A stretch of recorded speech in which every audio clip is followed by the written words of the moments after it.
నమస్తే, welcome to Disha TV. భువనగిరికి చెందిన దివంగత గ్యాంగ్స్టర్ నయీం అక్రమాస్తులపై ఎన్ఫోర్స్మెంట్ డైరెక్టర్ అయితే సీరియస్గా ఫోకస్ పెట్టింది.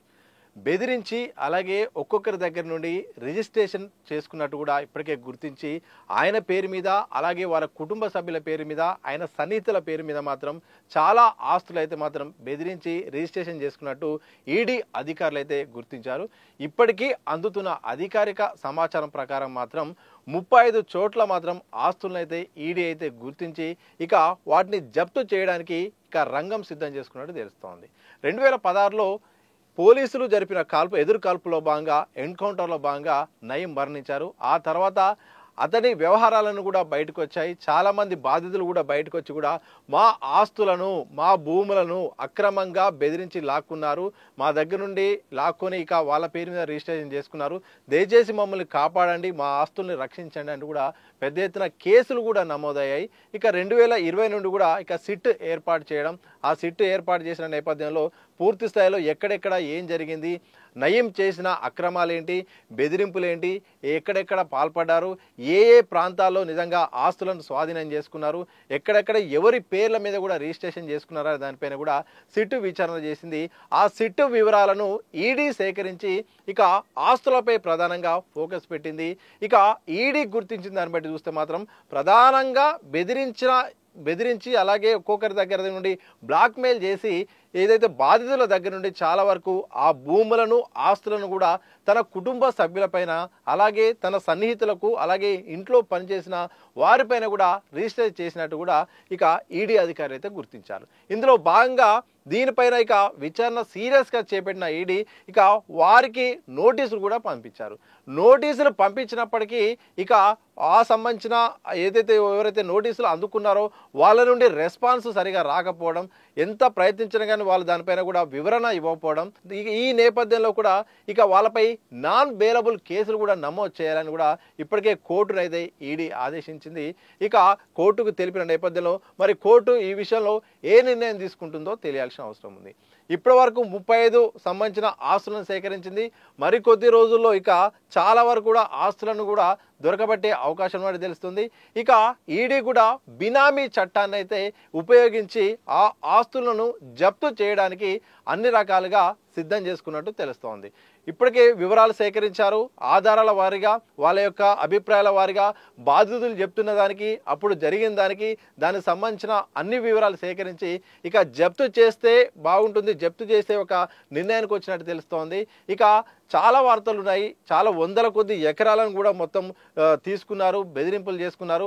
భువనగిరి ప్రాంతంలో, నల్గొండ జిల్లాలో, హైదరాబాద్ ప్రాంతంలో అలాగే పక్క రాష్ట్రంలో కూడా కొన్ని ఆస్తులు కూడా రిజిస్టర్ అయినట్టు తెలుస్తోంది. ఇలా బెదిరించిన ఆస్తులను కుటుంబ సభ్యులపైన సన్నిహితులపైన కూడా రిజిస్ట్రేషన్ చేయించడం, ఐటీ రిటర్న్స్ కూడా కట్టకపోవడంతో దాఖలు చేయడంతో ఇక ఐటీ శాఖ కూడా నోటీసులు జారీ చేసింది. ఇలా మొత్తానికి దివంగత గ్యాంగ్స్టర్ నయీం ఒక ఆస్తుల విషయాలు మరోసారి తెరపైకి వచ్చింది. ఒక్కసారిగా ఈడీ దూకుడు పెంపి దర్యాప్తు కూడా వేగవంతం చేయడంతో ఇక మరోసారి ఈ అంశం కూడా తెరపైకి వచ్చింది. మనకు తెలుసు 2016లో ఆయన మరణించిన తర్వాత పెద్ద ఎత్తున అప్పుడు వార్తలు వచ్చాయి, పెద్ద కథనాలు వచ్చాయి. ఆయన ఏమేం చేశాడు, ఎలాంటి ఘాతుకాలు చేశాడు, ఎలా బెదిరించాడు, ఎంతమంది దగ్గర తీసుకున్నారు, ఎంతమందిని చంపాడు, ఇలా చాలా వార్తలు వచ్చాయి. ఇక అతని టీము ఏదైతే ఉందో నయీం సంబంధించిన టీం ముఠా కూడా పెద్ద ఎత్తున బెదిరింపుల పాల్పడడం, అది పెద్ద ఎత్తున ఇక పోలీసులు కూడా వాళ్ళ దగ్గర నుండి కొద్దిగా స్వాధీనం చేసుకోవడం, ఇక ఆ కేసు కొంతకాలంగా ఆగిపోయింది. ఇక తాజాగా ఈడీ రంగంలోకి దిగడం, ఇక అక్రమాస్తుల పేరుతో ఏదైతే ఉన్నదో దాన్ని బినామీ చట్టంని ప్రయోగించి ఇకపై ఆస్తులను జప్తు చేసి మరిన్ని ఆస్తులను ఎన్నెన్ని ఉన్నాయి దానికి సంబంధించిన విషయాలను కూడా జప్తు చేసే పనిలో ఉన్నట్టు తెలుస్తోంది. ఇక కుటుంబ సభ్యులు వాళ్ళు అనుకుంటున్న ఉన్నారో వాళ్ళకి నోటీసులు పంపిన వారు కూడా పూర్తి స్థాయిలో వారు సహకరించడంతో వాళ్ళపై తాజాగా నాన్ బెయిలబుల్ కేసులు కూడా జారీ కాబోతున్నట్టు కూడా తెలుస్తుంది. ఈ రకంగా మొత్తానికి కొంతకాలంగా స్తబ్దుగా ఉన్న యొక్క నయీం ఆస్తుల వ్యవహారం అయితే మాత్రం ఈడీ రంగంలోకి దిగడంతో ఇక ఈ అంశం పెద్ద ఎత్తున ప్రాధాన్యత ఇచ్చింది. బాధితులు చాలా మంది కూడా బయటకు వచ్చి కూడా మేము అప్పట్లో చెప్పుకోలేకపోయాము, ఇప్పటికైనా మాకు న్యాయం జరగాలి, మా ఆస్తుల్ని బెదిరించి మమ్మల్ని కొట్టి ధ్వంసం చేసి కూడా తీసుకున్నారు, అయానో భయానో కూడా తక్కువ కూడా తీసుకున్నారు. అప్పుడు ఎవరికి చెప్పలేని పరిస్థితి వచ్చింది. ఆయన అత్యంత పోలీసులకు కానీ ప్రభుత్వంతో కానీ రాజకీయ నాయకులతో సాన్నిహిత్యం ఉండడంతో తనకు ఎవరికి ఎదురు లేకపోవడంతో మేము భయపడి ఇవ్వాల్సిన పరిస్థితి వచ్చింది. ఇప్పటికైనా మా ఆస్తులు మాకు ఇవ్వాలంటూ పెద్ద ఎత్తున బాధితుల్లో మాత్రం ఒక ఆశ కనిపించిన నేపథ్యంలో మరి ఈ కేసు ఎప్పటి వరకు దారితీస్తుంది? ఈడీ దూకుడు ఇలాగే కొనసాగుతుందా? మరి జప్తుకు అన్ని సిద్ధం చేసుకున్నప్పటికీ దానికి సంబంధించిన కార్యాచరణ ముందుకెళ్తుందా? కేవలం 35 ఆస్తుల వరకే పరిమితం అవుతుందా? మరి వందల కొద్ది కేసులు ఉన్నాయి, వందల కొద్ది ఎకరాలు కూడా లాక్కున్నాడని పేరుంది, చాలా వరకు డబ్బు ఉందని వార్తలు వచ్చాయి. మరి ఇవన్నీ కూడా బయటకు వస్తాయా? ప్రస్తుతం మాత్రం అధికారిక విలువ ప్రకారం మాత్రం 11 కోట్లుగా లెక్క అయితే తెలుస్తోంది. మరి 1000 కోట్ల వరకు మొత్తం వసూలు చేశారు, దాని విలువ ఉంటుందని లెక్క ఉంది. అలాగే బహిరంగ మార్కెట్లో ఆ భూముల విలువ వందల కోట్లు 1000 కోట్లలో ఉంటుందని విషయం అవుతుంది. మరి అవన్నీ బయటకు వస్తాయా? కొంతవరకే పరిమితం అయితే తెలియాల్సిన అవసరం అవుతుంది.